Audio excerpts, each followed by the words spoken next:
அனைவருக்கும் வணக்கம். இன்று நடப்பு நிகழ்வுகள் ஜூன் மாதம் பார்க்க போகிறோம். ஸோ இதில் முதலாவது நம்ம பார்க்கக்கூடிய அந்த நியூஸ் வந்து அகழாய்வு, மாளிகை மேடு, வடக்குப்பட்டு அந்த பகுதியில் நடந்த அகழ்வாய்வை பற்றி பார்க்க போகிறோம். ஸோ மாளிகை மேடு அப்படிங்கிற அந்த ஊர் வந்து எங்கே இருக்குன்னு கேள்வி கேட்குறாங்க. ஸோ அரியலூர் மாவட்டத்தில் கங்கைகொண்ட சோழபுரத்துக்கு அருகில் தான் வந்து மாளிகை மேடு அப்படிங்கிற ஊர் இருக்கணும். ஸோ இந்த அகழாய்வில் என்ன கண்டுபிடிக்கிறாங்க, டெரகோட்டா முத்திரையும் நாணய அச்சு, அது போக சின்ன துண்டுகள்லாம் வந்து கண்டுபிடிச்சிருக்காங்கன்னு சொல்கிறாங்க. ஸோ இதிலிருந்து நம்ம என்ன அறியலாம் அப்படின்னு பார்த்தீங்கன்னா, சோழர்களுக்கும் சீனர்களுக்கும் வணிக தொடர்பு இருக்கிறத அறியலாம் அப்படிங்கிறாங்க.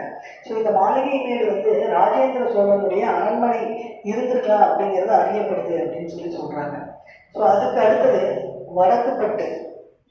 இந்த அகழாய்வு வந்து காஞ்சிபுரம் மாவட்டம் வடகுளம் பகுதியில் வந்து இந்த வடக்குப்பட்டு அப்படிங்கிற பகுதி அமைஞ்சிருக்கு.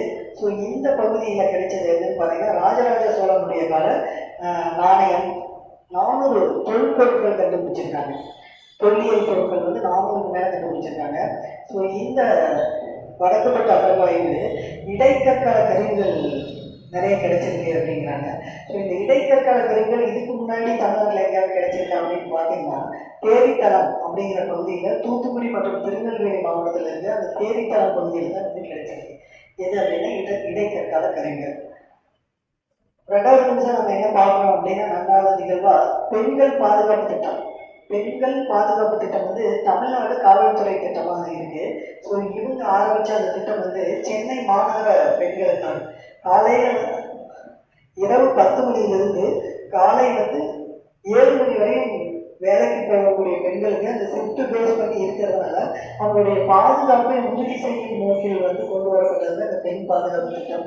ஸோ அப்படி அவங்களுடைய பாதுகாப்பு வந்து உறுதி செய்யுங்கிறதுக்காக உதவி எண்கள் கொடுக்கப்பட்டிருக்கோம். அந்த உதவி எண்கள் மூலயமா என்ன பண்ணிக்கலாம் அப்படின்னா, அவங்க ஷிஃப்ட் முடிஞ்சோடனே வீட்டுக்கு போகும்போது காவலர்களுடைய ரோந்து வாகனங்களிலே வீட்டுக்கு போகலாம் அப்படின்னு சொல்லி கொண்டுட்டு வரப்பட்ட திட்டம் தான் வந்து இந்த பெண் பாதுகாப்பு திட்டம். அடுத்தது இந்தியாவிலேயே வந்து ஃபர்ஸ்ட் ஸ்டேட் என்ன பண்ணியிருக்குன்னா, ஒரு 30,000 கிலோமீட்டருக்கு ஃபைபர் ஆப்டிக் நெட்வொர்க் கேபிளை வந்து போட்டிருக்காங்க. ஸோ இது வந்து இணைய சேவைக்காக கேரளா கவர்மெண்ட் வந்து மிகவும் குறைவான கட்டணத்தில் மலிவு விலையில் வந்து இணைய சேவையை வந்து அந்த ஊர் மக்களுக்காக வழங்கணும் அப்படிங்கிறத இந்தியாவிலே ஒரு முதல் முயற்சியாக வந்து செஞ்சிருக்காங்க. அடுத்தது ஃப்ரேம் தமிழ்நாடு அப்படிங்கிறாங்க. இந்த ஃப்ரேம் தமிழ்நாடுங்கிற நிறுவனம் வந்து தமிழ்நாட்டோடைய அரசுடைய நிறுவனம் தான்.